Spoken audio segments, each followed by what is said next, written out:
తాకట్లో ఉన్న మీ బంగారాన్ని విడిపించి ఆ రోజు ఆన్లైన్ రేటుకి కొంటాం. Sharma gold company. నమస్తే, మీరు చూస్తుంది సుమన్ టీవీ. నేను మీ కీర్తి. ఉగాది రోజున దేవుడి చిత్రపటాలు ఏ రోజున మనం క్లీన్ చేసుకుంటే, శుభ్రం చేసుకుంటే మంచిది. అలాగే ఉగాది పచ్చడి తినడానికి కూడా ఒక నిశ్చయించబడిన సమయం ఉంటుంది. మనలో చాలా మందికి తెలియదు అది పర్టికులర్గా ఏ సమయం. అండ్ ఉగాది రోజు ఇంటికి తెచ్చుకోవాల్సిన వస్తువులు, అస్సలు తెచ్చుకోకూడని వస్తువులు అంటూ ఏమైనా ఉన్నాయా మనకు తెలియజేయడానికి ప్రముఖ ఆస్ట్రాలజర్ బ్రహ్మశ్రీ నందిబట్ల శ్రీహరి శర్మ గురువు గారు ఉన్నారు. నమస్తే గురుగారు. వాగర్థావివ సంపృక్తౌ వాగర్థ ప్రతిపత్తయే జగతః పితరౌ వందే పార్వతీ పరమేశ్వరౌ. సదాశివసమారంభాం శంకరాచార్య మధ్యమాం అస్మదాచార్య పర్యంతం వందే గురు పరంపరాం. ఆదిత్యాయ చ సోమాయ మంగళాయ బుధాయ చ గురు శుక్ర శనిభ్యశ్చ రాహవే కేతవే నమః. శృంగేరి జగద్గురు పీఠాధిపతులకి, కంచి పీఠాధిపతులకి నమస్కారములు తెలియజేసుకుంటూ కార్యక్రమాన్ని ప్రారంభిద్దాం. గురుగారు, శ్రీ విశ్వవసునామ ఉగాది పండుగ శుభాకాంక్షలు అండి. మీకు, మీ యొక్క యాజమాన్యానికి, పనిచేస్తున్నటువంటి సిబ్బందికి అందరికీ, వీక్షిస్తున్నటువంటి మన ప్రేక్షకుల కుటుంబాలకి అందరికీ కూడా విశ్వవసునామ సంవత్సర యుగాది శుభాకాంక్షలు. ఎస్. సో గురుగారు, మన కొత్త సంవత్సరంలోకి అడుగు పెడుతున్నాము. అయితే ముందు రోజు శనివారం అవ్వడం, ఆ రోజు గ్రహణం ఉండడం ఇతర దేశాల్లో, అలాగే అమావాస్య ఉండడం అలా జరుగుతూ ఉంది కదా. మరి దేవుడి గదిని, దేవుడి చిత్రపటాలని ఎప్పుడు శుభ్రం చేసుకోవాలి? శనివారంకి ముందు చేసుకుందామా అంటే శుక్రవారం వచ్చేసేసింది. శుక్రవారం మనం జనరల్గా సెంటిమెంట్గా ఫీల్ అవుతూ ఉంటాం. దేవుడి చిత్రపటాలు అవి క్లీన్ చేసుకోకూడదు అని కొన్ని ఇళ్లలో సెంటిమెంట్ ఉంటుంది. సో ఏది కరెక్ట్ అంటారు? ఏం చేయాలంటారు గురుగారు?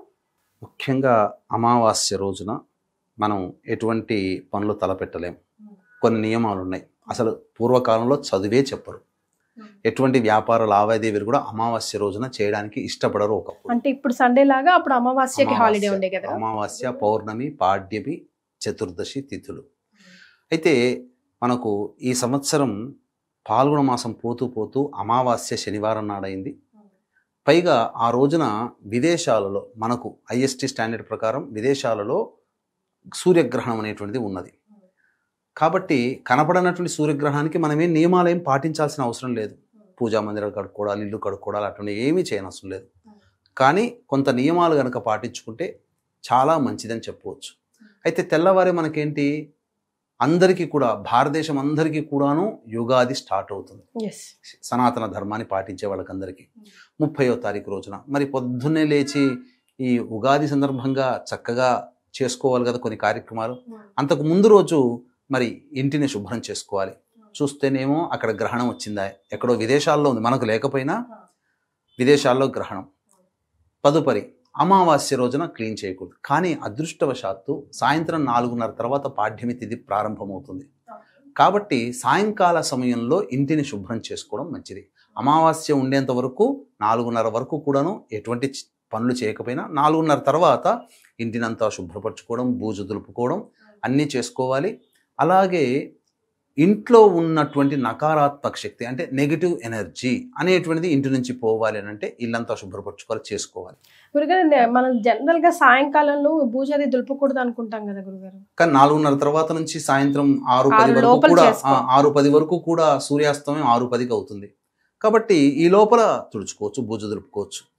తదనంతరం చక్కగా ఇంటినంతా కూడాను మంచి బట్టతో, పొడి బట్టతో చక్కగా నీటిలో గంగాజలం వేయడం, గళ్ళ ఉప్పు వేయడం, జాజికాయ, జాపత్రి, లవంగాలు, పచ్చకర్పూరము, యాలకుల పొడి, అలాగే గంగాజలం, ఇవన్నీ చెప్పాం కదా, పసుపు, గోపంచకం, ఇవన్నీ వేస్తే ఒక అద్భుతమైనటువంటి దైవశక్తి అనేటువంటిది గ్రహించడానికి మన ఇల్లు అనుకూలంగా ఉంటుంది. కాబట్టి అన్నిటినీ కలిపి ఆ నీటితో ఇల్లంతా శుభ్రపరిచి, అలాగే పూజా మందిరం శుభ్రపరిచి, అలాగే పూజా మందిరంలో ఉన్నటువంటి దేవతా విగ్రహాలు, వెండి వస్తువులు, రూపులు, అన్ని పటములు అన్నీ కూడాను శుభ్రపరిచి పెట్టుకోవచ్చు. పెట్టుకొని ఆ రోజు కనుక ఉంటే ఏమవుతుందనంటే ఇక పాజిటివ్ ఎనర్జీ అనేటువంటిది ఉంటుంది. పాజిటివ్ ఎనర్జీ అంటే ఏంటి? దేవతా శక్తి మన ఇంట్లో ప్రవేశం చేయడానికి పొద్దున్నే ఇక ఉగాది రోజున బ్రహ్మ ముహూర్త కాలంలో లేవాలమ్మా. పొద్దున్నే లేచి కాలకృత్యాదులన్నీ తీర్చుకొని చక్కగా ఆ కాలకృత్యాదులు తీర్చుకునే విషయంలో కూడా తైలాభ్యంగన స్నానము ఖచ్చితంగా చేయమన్నది. ఉగాది రోజున నువ్వుల నూనె, చాలామంది నువ్వుల నూనె పెట్టుకుంటే ఆ దరిద్రము, డబ్బులు పోతాయని చెప్పి ఏదో ఒక నానుడు వచ్చేసేసింది, నువ్వుల నూనె పెట్టుకోకూడదు అని. కానీ అటువంటిది ఏమీ లేదమ్మా. మన శాస్త్రము యుగ యుగాల నుంచి కూడా అందరూ కూడా నువ్వుల నూనెని దట్టించుకొని సూర్యోదయం కంటే ముందే స్నానం ఆచరించేయాలి కుటుంబ సభ్యులందరూ కూడా. ఆచరించి కొత్త వస్త్రములు ధరించాలి. కొత్త వస్త్రములు ధరించాలి. చాలామందికి శాస్త్రం ప్రకారం ఒకటి ఏంటంటే ఆదివారం రోజున కొన్ని చెయ్యకూడని పనులలో కొత్త బట్టలు కట్టుకోకూడదు అని కూడా ఉంది. అవునా గురుగారు? చేయకూడని పనులు ఆదివారం ఉన్నాయి. అటువంటి పనుల్లో కొత్త బట్టలు కట్టుకోకూడదు. కానీ ఉగాది కదా, తప్పు లేదు, కొత్త బట్టలు కట్టుకోవచ్చు, తప్పే లేదు, కొత్త బట్టలు వేసుకోవచ్చు. ఇక తదనంతరం చక్కగా ఉగాది రోజున అందరూ కూడా ఉగాది పచ్చడి తయారు చేసుకుంటారు. షడ్రుచుల సమ్మేళనం అంటే ఈ షడ్రుచులు కలిపినటువంటిది అనగా ఏంటి? బెల్లము, కొద్దిగా చిటికెడు ఉప్పు, మిరియాల పొడి. చాలామంది కారం వేస్తారమ్మా, కొన్ని ప్రాంతాలలో కారం కాదు మిరియాల పొడి వేయాలి. అలాగే చింతపండు, మామిడి ముక్కలు, అలాగే వేప పువ్వు. పూర్వకాలంలో సకాలానికి పంటలు పండేటివి కాబట్టి మామిడి పువ్వు వాడేవాళ్ళు. కానీ శివరాత్రికి జీడిపండు పరిమాణంలోకి మామిడి పిందెలు వచ్చేస్తాయి కాబట్టి అప్పుడు వేప పువ్వుల్ని వాడేవాళ్ళు, అలవాటుగా వచ్చింది. కానీ మామిడి పువ్వు వాసన చూడాలట ఉగాది రోజున, శరీరం ఆరోగ్యవంతం అవుతుంది. ఇది ఒకటి. ఇక ఈ షడ్రుచులన్నింటినీ సమ్మేళనం చేసి ఉగాది పచ్చడి తయారు చేసుకోవాలి. అయితే ఉగాది పచ్చడికి కూడా ఒక ముహూర్తం, సమయం చాలా అద్భుతంగా ఈసారి ఉంది. అవునమ్మా. ఎందుకనంటే ప్రధానంగా ఈ ఉగాది పచ్చడికి దేవతా గురువు అయినటువంటి గురువు లగ్నంలో, వృషభ లగ్నంలో ఉంటాడు.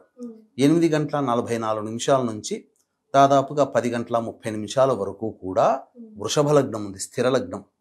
కానీ 8:02 నుంచి 9:02 మధ్య కాలంలో వర్జ్యం ఉన్నది.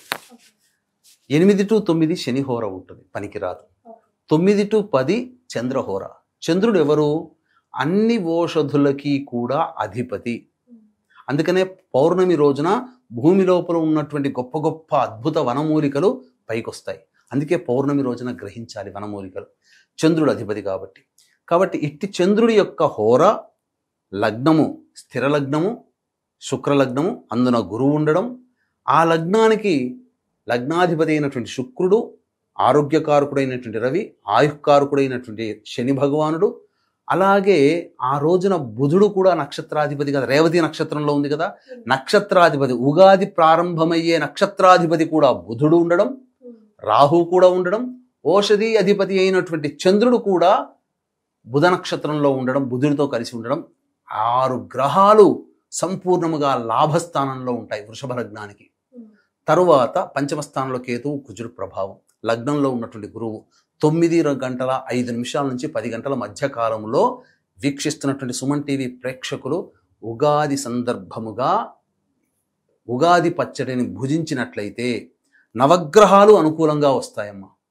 ఎందుకనంటే ప్రధానమైన గ్రహాలు లాభస్థానంలో ఉన్నప్పుడు ఉగాది పచ్చడి సందర్భంగా తీసుకునేది ఉగాది రోజే.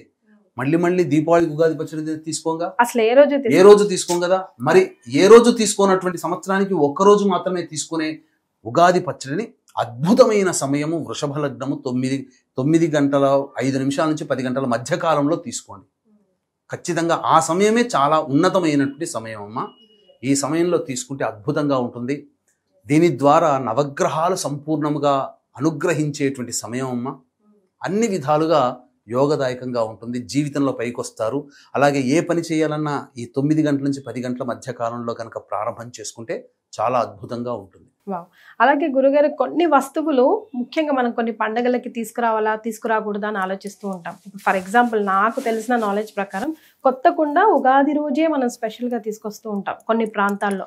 అంటే తెలంగాణ ప్రాంతాల్లో చేసే ఉగాది పచ్చడి ఆ కుండలోనే, ఆ కొత్త కుండలోనే చేస్తూ ఉంటారు కాబట్టి అట్లా తీసుకురావాల్సిన వస్తువులు, తీసుకురాకూడని వస్తువులు ఉగాది రోజు ముఖ్యంగా ఏమైనా ఉన్నాయంటారా? ఉన్నాయమ్మా. తీసుకునే వస్తువులు, తీసుకురాకూడని వస్తువులు ఉంటాయి. ఎందుకనంటే ఉగాది అంటేనే జీవితంలో అందరికీ కూడా మర్చిపోలేనటువంటి రోజు.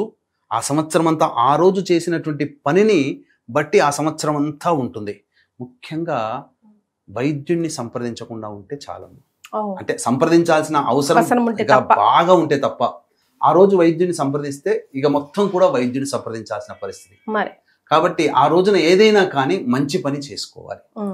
మంచి పెద్దల్ని గౌరవించాలి, పిల్లల్ని ప్రేమించాలి. ఏదైనా కానీ వృద్ధులకి, అనాథాశ్రమాలకి, మానసిక శారీరక వికలాంగుల ఆశ్రమాలకి ఏదైనా దానం చేయండి ఆ రోజు సందర్భంగా. తద్వారా ఏమవుతుందనంటే దేవత అనుగ్రహం కలుగుతుంది. మనుష్యుడు కూడా మానవ సేవే మాధవ సేవ, మనుష్యులు కూడా ఆశీర్వదిస్తారు మనసులో. కాబట్టి అందరికీ అనాథలకి చేయండి. ముఖ్యంగా చేయాల్సినటువంటి పనుల్లో కూడా కొన్ని పనులు ఉన్నాయి, తీసుకురాకూడని వస్తువులు కూడా కొన్ని ఉన్నాయి, తీసుకొచ్చే వస్తువులు కూడా కొన్ని ఉన్నాయి.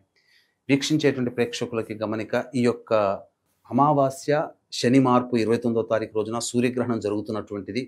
షడ్గ్రహ కూటమి కూడా ఆ రోజున 29వ తారీఖున ఉన్నటువంటి కారణం చేత అద్భుతమైనటువంటి శని అమావాస్య రోజున ఉన్నటువంటి రోజున పురస్కరించుకొని జాతకరీత్యా మీ యొక్క సంకల్పం నెరవేరాలి, అలాగే మీకు ఉన్నటువంటి సకల దోషాలు తొలగిపోవాలి జాతకరీత్యా అనే ఉద్దేశంతో సంకల్ప సిద్ధి, సర్వదోష నివారణ పూజలు, హోమాలు అనేటువంటివి 29వ తారీఖు రోజున సాయంకాలం సూర్యాస్తమయం తర్వాత ప్రత్యంగిరా హోమం, బగలాముఖి హోమం, వారాహి హోమం, రాజశ్యామల హోమం, మృత్యుంజయ హోమం, కాలభైరవ హోమం, ధూమవతి హోమాలతో పాటుగా వివాహం కాని అబ్బాయిలు అమ్మాయిలకి సంతానం, దాంపత్య సమస్యలు, అనారోగ్య సమస్యల నివారణకి విశేషమైనటువంటి సర్వదోష నివారణ, సంకల్ప సిద్ధి హోమాలు జరిపించడం జరుగుతుంది. అవకాశం ఉన్న వాళ్ళు 29వ తారీఖు రోజున సాయంకాలం 6 గంటల వరకు కూడా ఈ కార్యక్రమంలో గోత్రనామాదులు నమోదు చేసుకోవచ్చు. ఇక ముఖ్యంగా లక్ష్మీప్రదమైనటువంటి వస్తువుల్ని తీసుకురావాలి.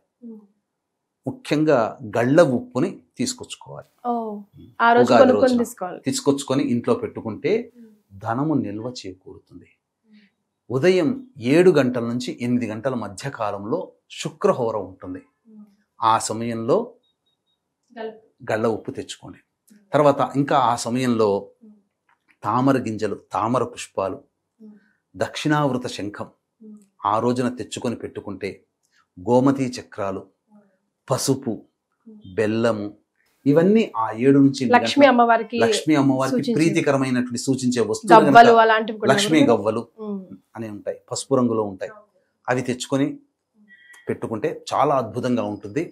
ఇక ముఖ్యంగానమ్మ ఆ రోజున తీసుకొచ్చుకోవాలి. ఇక తీసుకురాకూడని వస్తువులు ఏంటంటే కత్తెరలు, ఇనుప వస్తువులు, గుండు పిన్నీసులు కొనుక్కుంటారు. అలాగే స్త్రీలు ధరించే ఇనుప వస్తువులు చాలా మంది తెలియక ఏంటంటే కొత్త బండ్లు కొనుక్కొచ్చుకుంటారు. అది ఇనుమే కదమ్మా, ఇనుమును తీసుకురాకూడదు. సో ఉగాది రోజున వాహనాలు కొనుగోలు చేయకూడదు. ఎందుకంటే అది ఇనుముతో సంబంధించినటువంటి వ్యవహారం కాబట్టి ఇనుము వస్తువుల్ని ఆ ఉగాది రోజున తీసుకురాకూడదు. అది అపమృత్యువు, దరిద్రానికి హేతువు.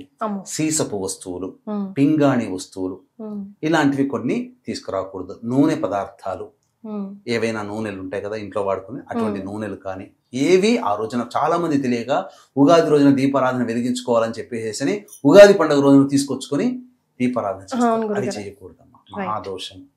సాయంకాలం ముందు 29వ తారీఖు సాయంకాలం తీసుకొచ్చుకోవచ్చు, తప్పులేదు. ఎలాగో అభ్యంగన స్నానం చేయాలి కాబట్టి తీసుకొచ్చుకోవచ్చు. ఇలాంటి నూనె పదార్థాల వస్తువులు తీసుకోకుండా ఉండి, ఇనుము వస్తువుల్ని, కత్తెరలు ఇట్లాంటివి ఏవి కూడా తీసుకొచ్చుకోకుండా ఉంటే చాలా మంచిది. ముఖ్యంగా ఆ రోజు చేయాల్సినటువంటిది, ఆ రోజున ప్రధానంగా శాస్త్రం ఏం చెప్పబడి ఉందనంటే కులదేవతని పూజ చేయాలి. ముఖ్యంగా గ్రామ దేవతకి పూజ చేయాలి. ఏ ఊళ్ళో ఉంటారో ఆ గ్రామ దేవత దేవాలయానికి వెళ్ళి చద్ది పెట్టడము, లేకపోతే బెల్లం పరవన నైవేద్యంగా పెట్టడము, అమ్మవారికి నిమ్మకాయల దండ వేయడము చేసి రావాలి. తర్వాత ఇష్టదేవత ఆరాధన చేయాలి. ముఖ్యంగా ఉగాది రోజున ప్రదోషకాల సమయంలో దమనం తెలుసు కదా, ఆడవాళ్ళు పెట్టుకుంటారు, ఎంతో సువాసనగా ఉంటుంది. ఆ దమనముతో పార్వతీ పరమేశ్వరుని అర్చించాలి. దానివల్ల అద్భుతమైనటువంటి ఫలితం కలుగుతుంది. కాబట్టి వీక్షించేటువంటి ప్రేక్షకులు ఇప్పుడు చెప్పిన విషయాలన్నీ కూడా జాగ్రత్తగా 1-2 సార్లు వినండి. మీకు తెలిసినటువంటి వాళ్ళకి, బంధువులకి, హితులకి ఈ విషయాన్ని చేరవేయండి. ఇది చేయడం ద్వారా ఉగాది రోజున అసలు సిసలైనటువంటి విధి విధానాన్ని మనం పాటించిన వాళ్ళం అవుతాం. ముఖ్యంగా పెద్దల యొక్క ఆశీర్వచనం తీసుకోవాలి ఇంట్లో. గురుగారు రైట్. సో ఉగాది రోజు ఏం చేయాలి, ఏం చేయకూడదు, దేవుడి చిత్రపటాలు ఎప్పుడు క్లీన్ చేసుకోవాలి, ముఖ్యంగా ఉగాది పచ్చడి ఈ సమయంలో తీసుకుంటే అద్భుతమైన ఫలితం వస్తుందని తెలియజేశారు. చాలా సంతోషం అండి, ధన్యవాదాలు. సర్వం శ్రీ ఉమామహేశ్వర పరబ్రహ్మార్పణమస్తు.